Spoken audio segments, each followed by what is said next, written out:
Hey Reddit. So, you ever spend years baking PTA cookies, sitting through mandatory Zoom fundraisers, and folding sock monkeys for the school carnival only to discover that your husband, the guy who gives diversity speeches at school board meetings, has been playing special mentor with a 26-year-old teacher? Yeah, that was my Wednesday. Let's rewind. My name is Anne. I'm 44, live in the Minneapolis suburbs, the part with the HOA that finds you if your Halloween skeletons aren't seasonally tasteful, and I've been married to Greg for 18 years. Greg is what you call a respectable man. Not charming exactly, but polished. Clean-cut, crisp-voiced, and natural at pretending he's listening when he's actually just waiting for his turn to talk. He's a district administrator for our school system, and let me tell you, this man treats school policy like it's national security. And for most of our marriage, he's been the golden boy. Never missed a meeting. Wore North Face in winter and Patagonia in spring. Made spreadsheets for fun. We have 2 kids, Gabe and Hallie, and up until 3 months ago, I would have told you our biggest marital issue was his passive-aggressive notes about dishwasher efficiency. But that was before her. Let's call her Emma. Because that's her real name, and honestly, I don't care anymore.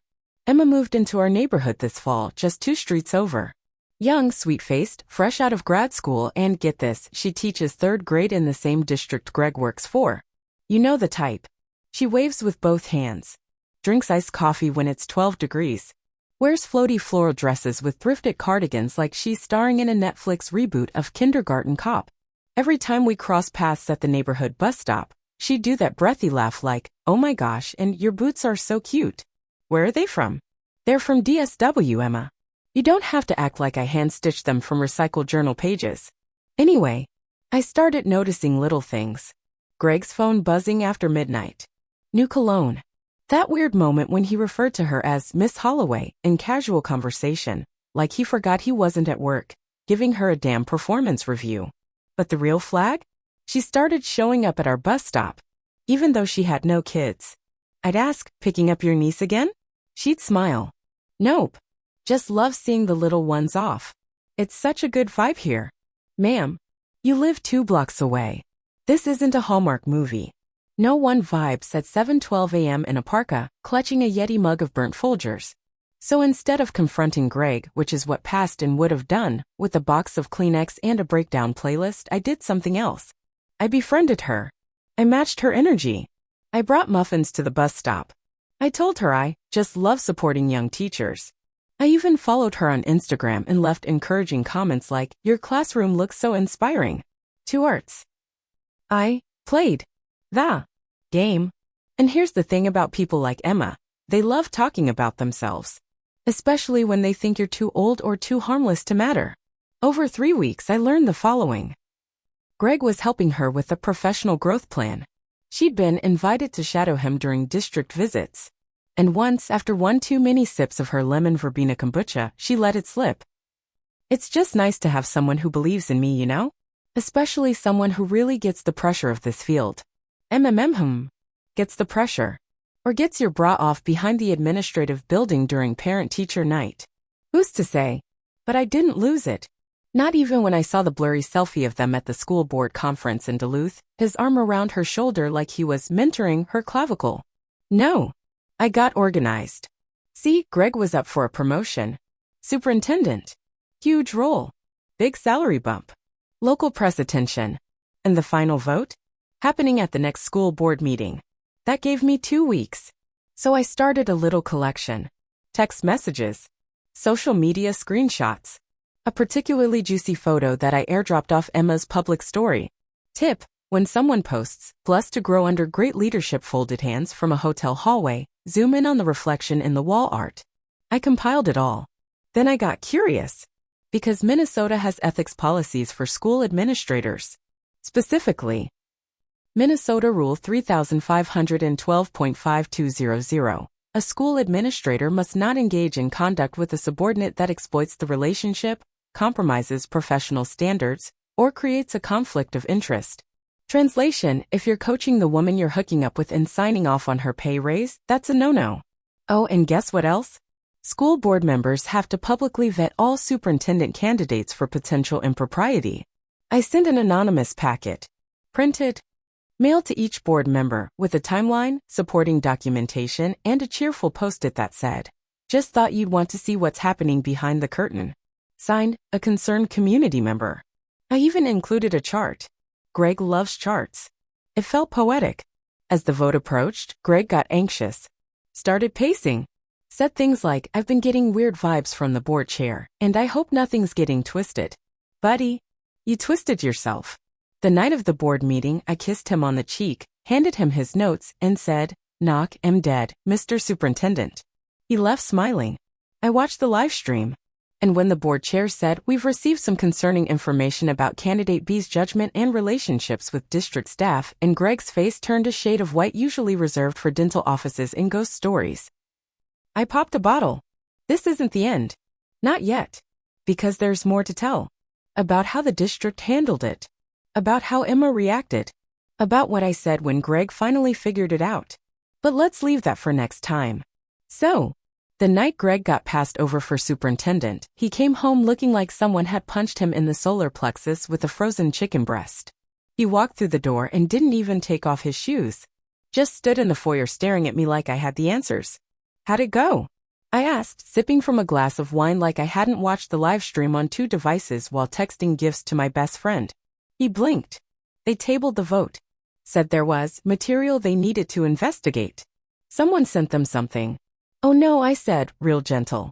"Do you think someone's trying to sabotage your promotion?" That's the thing about men like Greg. Their egos are titanium but also cracked like dollar store glassware. He nodded slowly, lowering himself onto the armrest like a man awaiting trial. "I don't know who would do that," he muttered. But his eyes. They flicked to me. Just once. That half-second too long pause. And I knew. He suspected. See, he wasn't stupid.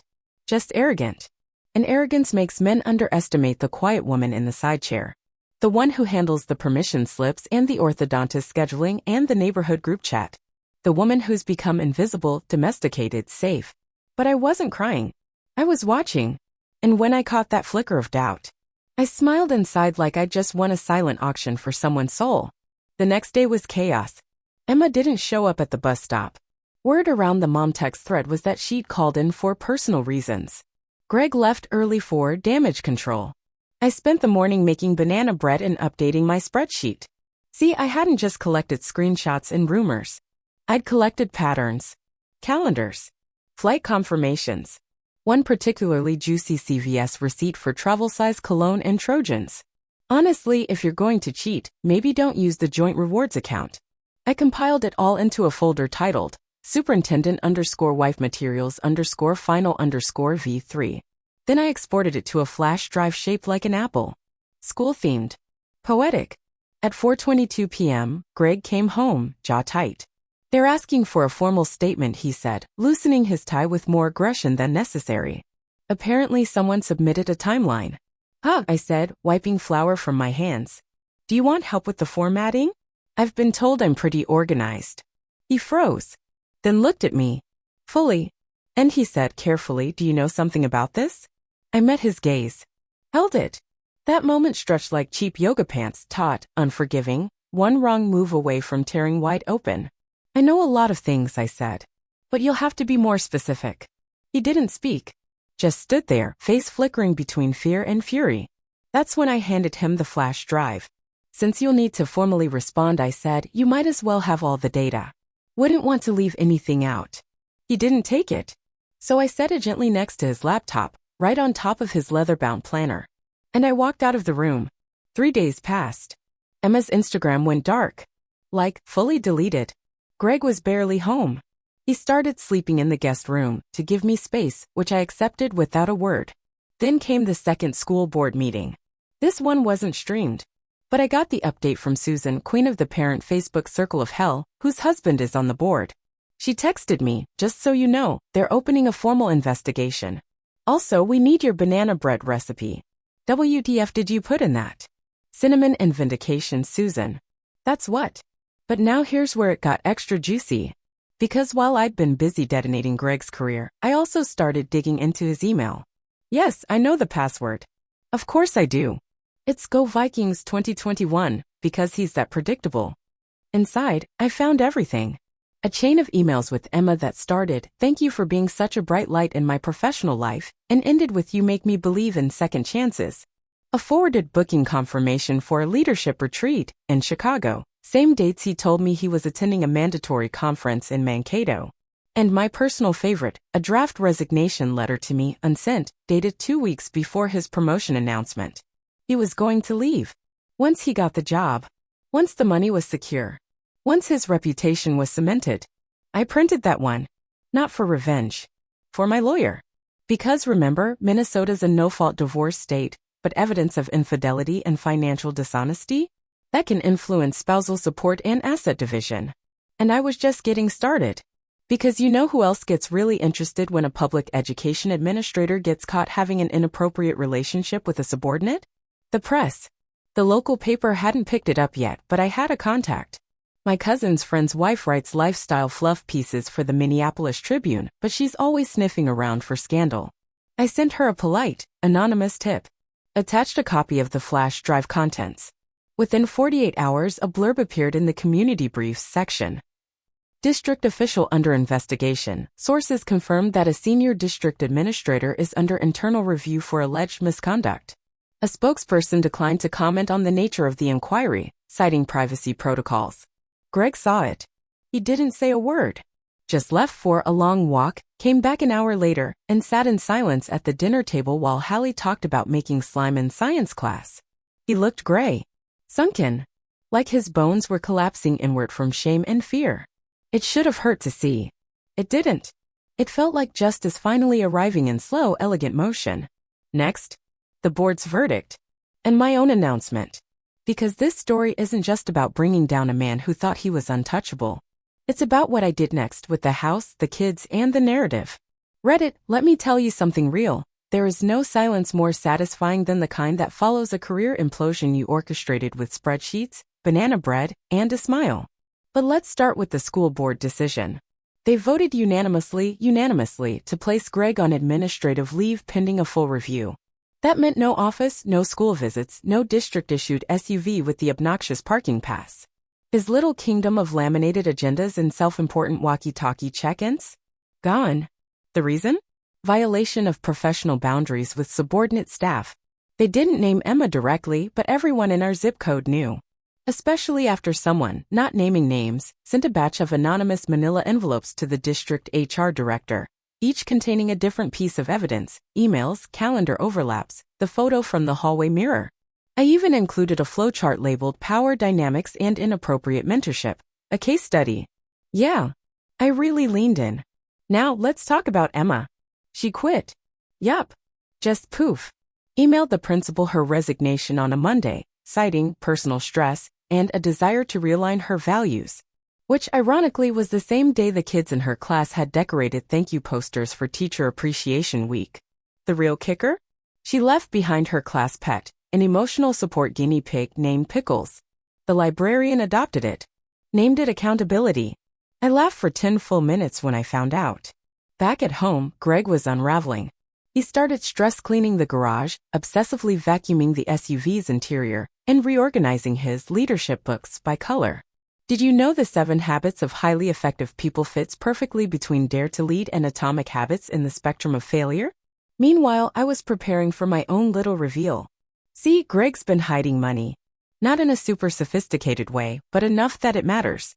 Quiet Venmo transactions to himself labeled reimbursement, a second checking account under his middle name, and some sketchy, professional development expenses that conveniently matched Emma's travel receipts. I handed it all over to my lawyer. Minnesota courts might not care about adultery per se, but financial infidelity? That's another matter. Especially when it's tied to misconduct in a public education setting. The judge, I was told, would take a dim view of his behavior. Perfect. Now I needed timing. See, Greg still thought he had a sliver of dignity to protect. That maybe he could wait out the investigation, grovel to the board, and slip back into his career like nothing happened. So I waited until the next district-wide administrative meeting. Held virtually, of course. A required Zoom call for all department heads. Cameras on. That morning I got dressed like it was a court date. Blazer. Gloss. Quiet rage eyeliner. And I left the envelope on his side of the dining table. Inside, a copy of the divorce petition, financial documentation, and a note. Since transparency is so important in your profession, I thought it only fair to be transparent with you. And then I left for a walk. Midway through, my phone buzzed. Greg. Calling. Decline. A few minutes later, a second buzz, text this time. Are you seriously doing this right now? During a staff meeting? To which I replied, I figured you were already dressed up for bad news. No answer. I can only imagine the scene. Greg logging onto Zoom, smiling with that polished face he always wore for board members, only to notice the envelope sitting just off camera. Reading it in real time as the superintendent spoke about institutional trust. God, I wish I'd screen recorded it. Now you might be wondering how my kids were handling all this. Well, kids are perceptive. Gabe, 14, has entered the stage of sarcasm and TikTok edits. He sent me a video of a guy falling off a podium with the caption, Dad's promotion arc. I nearly choked. Hallie, 11, mostly wanted to know if she could still do theater camp this summer and if we had to share holidays with Miss Holloway. I told her, no, sweetie. Miss Holloway will be very busy doing some personal realignment. And we moved on. Meanwhile, the Minneapolis Tribune ran an update. District confirms suspension of senior administrator in misconduct review. Sources suggest the matter involves a romantic relationship with a subordinate staff member. Names have not been released, but the board cites breach of policy and ethical concerns. And under it? A comment from someone named Hot Dish Justice 92. That's what happens when you mentor the interns too hard. I've never felt more Minnesotan than I did laughing over that with a lukewarm cup of caribou coffee in my hand. So here we are. Greg is suspended, Emma is gone, the house is legally 70% mine, and the bank account we used to build a future together has been iced by a temporary court order. He sleeps in the guest room now. We don't talk much. He tried apologizing once, some weak version of, I never meant to hurt you, but I just tilted my head and said, you didn't think of me at all. That was the problem. The PTA moms know. They pretend they don't, but they do. They're nicer to me now, actually. One brought over muffins shaped like little owls. The caption? For wise women only. I think I'll keep it on my fridge. And Greg? He still goes for his thinking walks. But now he avoids the bus stop. Good. Because the next phase? It's mine. And I'm not done yet. You know what happens after you detonate a man's public image, freeze his finances, and cancel his future? He goes quiet. Like, suspiciously quiet. Greg began operating in this eerie civil mode. He unloaded the dishwasher without being asked. Made dinner one night. Bought me flowers from the grocery store. Sunflowers. Which he knows I hate. They remind me of forced optimism and expired Pinterest boards. I think he believed that if he played nice, I'd forget what he'd done. That I'd go back to being the quiet, agreeable woman who made his calendar run like a nuclear reactor. But I wasn't interested in that life anymore. See, revenge is a dish best served warm. As in, while your opponent is still around to feel it. So I decided it was time to claim the power I used to hand over politely. Let me tell you about our school board. Mostly men. Mostly Greg's buddies. They all knew me as Greg's wife or the muffin lady. One even introduced me once at a fundraising dinner as in the wind beneath Greg's wings. That man is now blocked. But the best part? A seat had opened up. One of the at-large members was stepping down to spend more time with family, read, flee scandal-adjacent chaos, and the district needed to fill it via special election. I filed that same afternoon. The next morning, Greg choked on his toast. You're running, he asked, like I'd just announced plans to join roller derby. Yep, I said, sipping coffee. For the board. I looked him dead in the eye. You always said I had good instincts. Guess I'll use them for something that pays off. He didn't argue. But that afternoon, I found him on LinkedIn searching private school district consultant positions. My campaign wasn't flashy. It was just honest. I hosted meet and greets at the library, the co-op, and yes, even at the bus stop. I talked to parents, teachers, custodians. I printed flyers that said, your kids deserve accountability, not politics. A local mom designed them for free. Said, we all saw what Greg did. Time we had someone who gives a damn. I didn't bring him up in speeches. I didn't need to. Everyone already knew. But you know who did bring him up? Greg. He sent an email, an actual mass email, to some of the core families he used to work with, suggesting they take time to research all candidates thoroughly and consider experience over emotion. which was hilarious, because the entire district already knew I'd been running the show behind Greg's career for years. He showed up to meetings with polished agendas because I stayed up until 11 proofreading his slides. He gave speeches on community resilience that were plagiarized from my Facebook posts. Hell, the best quote he ever got in the Star Tribune came from something I mumbled while doing laundry. He just made it louder. The day of the debate, I wore red. It's not subtle. It's not soft. It says, I'm not going anywhere.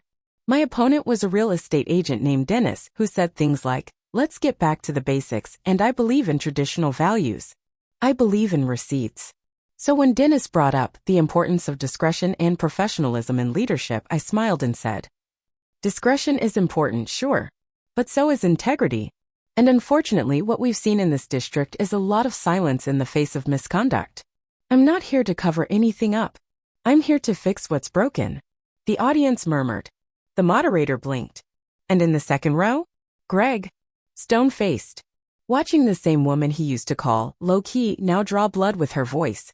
Election night, I won by 14%. Dennis never congratulated me. Greg did. Half-heartedly. In the kitchen while folding the tea towel wrong. Guess this is what you wanted, he said. No, I replied. It's what I deserved. You were just the catalyst. He tried to spin it. Said I should have come to him first. That I escalated things when they could have been resolved in private. I stared at him, then said, you had a private relationship. It caused a public mess. I just swept the floors. Here's the part one didn't expect. Once I was on the board, people started telling me things.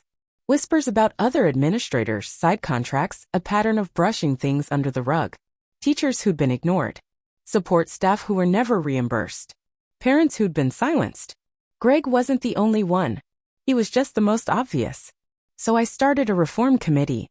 I proposed stricter conflict of interest clauses, transparent hiring audits, and a rule that said any romantic relationship between administrators and teaching staff had to be disclosed or face immediate review. The vote passed 6-1. Guess who the no was? Dennis. Of course.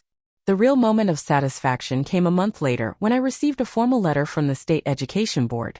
Greg's license renewal had been denied due to failure to disclose ethical violations during employment review. He was now officially unhireable in the state. He left the guest room that night and moved into a rental downtown. Said he needed a fresh start. Left behind his books, his diploma, and a half-finished smoothie in the fridge. I poured it down the sink, then opened the windows. The house felt cleaner instantly. People ask me now, was it worth it? And I say this. I didn't burn his life down. I just stopped holding the fire extinguisher. And it turns out, the fire was always there. So, 2 months after Greg moved out and the school board officially closed the investigation, I got an envelope in the mail. From the new interim superintendent. A woman named Dr. Lena Palmer, sharp as a scalpel and just as precise. She'd taken over after Greg's flameout and a brief game of administrative musical chairs. The envelope contained 2 things. A formal statement confirming that the district had updated its ethics policies. A handwritten note. Mrs. Excuse me, Ms. Walker. Thank you for doing what we couldn't or wouldn't do ourselves. Sometimes change starts with someone who's simply not afraid to ask, what the hell is going on here? Sincerely, Lena. I stuck it on my fridge, right next to the owl-shaped muffin magnet. And just when I thought we'd reached the calm after the storm, guess who reappeared? Emma. That's right. She resurfaced not in person, but through a shared Google Doc. Let me explain. See, I've been working on a community project, something quiet, something healing. A mentorship program for early career female teachers in our district. One of the newer educators, a brilliant young woman named Tasha, asked if she could share some resources from a support group she was part of. I said of course. When I clicked the link, Emma Holloway was the file owner. Title, Teaching Through Trauma, Navigating Unbalanced Power Dynamics in Schools. And folks, it was good. Painfully honest. Thoughtful. Self-aware. She didn't name Greg, but I knew. She owned her naivety. She talked about being swept up in mentorship that blurred every line and how it made her question her own professional worth. How it cost her her job and almost her self-respect. It ended with, I learned the hard way that support without boundaries isn't mentorship, it's manipulation dressed up in praise. I sat there for a minute. Then I sent her an email. Short. Direct. Emma. I read your document. I hope you're okay. I meant what I said at the bus stop all those months ago. You have potential. I hope this time you're the one in charge of it. And, she replied 10 minutes later. And, you didn't deserve to be collateral damage. I'm sorry for my part in that. I'm in therapy, working at a charter school now. I tell my students that we are not defined by our worst mistake, we are defined by how we fix it. Thank you for being honest. Emma. I didn't respond. Not out of bitterness. Because I didn't need to. Closure had already come. This was just the echo. Meanwhile, I was thriving. I'd finished the remodel Greg always said we couldn't afford yet, turns out we could, he just wanted a new electric bike. Painted the kitchen myself. Swapped the beige backsplash for Moroccan tile that made me feel like someone who'd survived something with color. My kids were stable. Hallie landed a role in her school play, Mayor of Bugtown, and Gabe got his learner's permit without Greg even showing up for the test. I took myself out to dinner once a week. No reason. Just to remember that I still liked the sound of my own name when someone said it without asking for anything. And one evening as I was leaving a district event, someone stopped me in the parking lot. A teacher. I didn't know her well. Maybe early 30s. Nervous smile. She said, "Are you Anne? The one who ran for the board?" I said yes. She looked down then said, "Thank you. I had a situation last year. Nothing as dramatic, but my AP was crossing lines. I didn't know who to tell. After what happened with your husband, ex-husband, I finally reported it. I asked if things got better. She nodded. Yeah, they actually did. I just wanted you to know." She walked away before I could say anything back. And in that moment I realized revenge had turned into reform. My story wasn't just gossip anymore. It was precedent. As for Greg, he's been quiet. Still living in his bachelor pad downtown, posting the occasional LinkedIn reshuffle. Consultant for educational equity. Whatever that means. I heard from a mutual acquaintance that he's dating someone new. Age appropriate. Professional. Works in compliance. Maybe he's trying to change. Maybe he's just hiding it better. Either way, not my problem. I changed my name back. Walker. My maiden name. My real name. Tasha, the young teacher, asked once if I regretted how I handled everything. I told her the truth. No. Because I've spent too many years apologizing for the way men undo themselves and leave us with the mess. This time I lit the fuse and walked away. There's one part left to tell you. Because this story started at the bus stop. And it ends there too. Last week, the school year ended. The final day was bright, Minnesota spring nice, when you finally believe winter isn't coming back to gaslight you again. The neighborhood kids had signed each other's yearbooks. Teachers stood out front waving like retiring senators. And I, like every day for the past 9 months, stood at the corner of Lilac Lane and Haven Court for the 3:18 p.m. bus. It's become a ritual. Even after everything. Even after my marriage cracked like lake ice in March. Because the bus stop wasn't just a point of pickup. It was where I learned to watch. Where I learned to read people. Where I first met Emma. Where Greg stopped looking at me like a person and started looking past me entirely. So on the last day of school, I showed up 10 minutes early. Coffee in hand. Sunglasses on. Hair freshly cut. Not short and angry, just intentional. Like a woman who files her own taxes and only takes back the power she plans to use. And just before the bus arrived, I saw him. Greg. In his dusty Honda Civic, creeping around the corner like a man on memory lane. He slowed down. Windows up. Face unreadable. Dressed in khakis like it was still casual Friday somewhere. He didn't wave. Neither did I. He just looked. At me. At the kids pouring off the bus. At the other moms, the dads in neon running shoes, the chalk drawings still fresh on the sidewalk from the kindergartner's goodbye project. He looked at all of it like someone watching a house they used to own but knew they'd never be welcome inside again. And then he drove away. I didn't feel smug. I didn't feel cruel. I felt calm. Because in the end I didn't need him to suffer forever. I just needed me to stop suffering on his behalf. The kids ran up. Hallie shrieking about slime and Gabe pretending he was too cool to hug me. He wasn't. I tucked my phone into my bag and walked them home under a sky that looked like possibility. That night, I made dinner. A real one. Not survival mom toast. We ate together. We laughed. Hallie asked if she could invite her whole Bugtown cast for a sleepover. Yes, I said. Even the beetle with the attitude problem. Later, I sat on the porch with a glass of wine and opened my laptop. Typed the first words of a new project. This is for the women who watched, who stayed quiet until they didn't. For the ones who learned that the most dangerous thing about a man's mistake isn't the act, it's the assumption that you'll forgive him before he even apologizes. I don't know if I'll publish it. Maybe it's just for me. But I'll keep writing. Because after all this, I'm not the bus stop wife anymore. I'm the one who stayed put while everything fell away. And what's left now is real. And that's the end of the bus stop wife. Unless you want a new revenge story? Because I've got plenty more fire.